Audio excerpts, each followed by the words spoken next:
Конституциялык кеңешмелер жүрүп атат. Бекбосун Бөрөбашев деген академик, профессор ошол кеңештин төрагасы болуп ошол баштаган. Бир 90га жакын ар кандай окумуштуулар, маданият кызматкерлери, айыл чарба кызматкерлери ушуну талкуулап атышат азыр.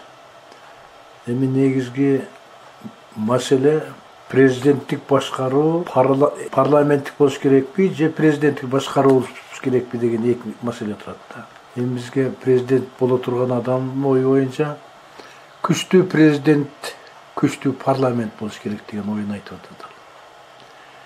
Себеби мурунку Атамбаев абагындагы конституция бул парламенттен президенттикке ооп кете турган, президенттен парламентке ооп кете турган ушундай жылмакай парламент болгон да, эме болгон, конституция болгон. Вот, эми ошону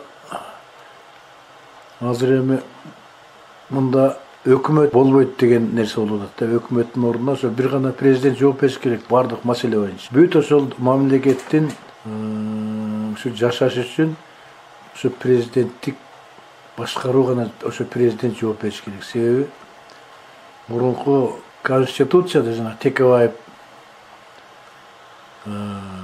жазган конституцияда ал эч кимси жооп бериш маселе да. Анан бир катачылык болсо немени садага чаап правительствону өкмөт ошону иштен бошотугандан кийин эч ким жооп бербей калчу эле. Азыр эми президент жооп бериш керек. Мен да оюм ошол президенттик башкаруу туура болот деген ойдомун да.